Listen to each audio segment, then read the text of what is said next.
إذ قال إبراهيم رب اجعل هذا البلد آمنا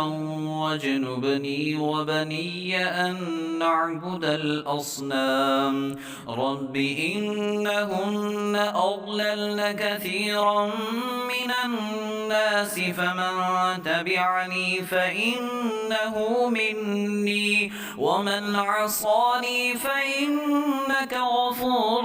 رحيم ربنا إني أسكنت من ذريتي بواد غير ذي زرع عند بيتك المحرم ربنا ليقيموا الصلاة فاجعل أفئدة من الناس تهوي إليهم وارزقهم من الثمرات لعلهم يشكرون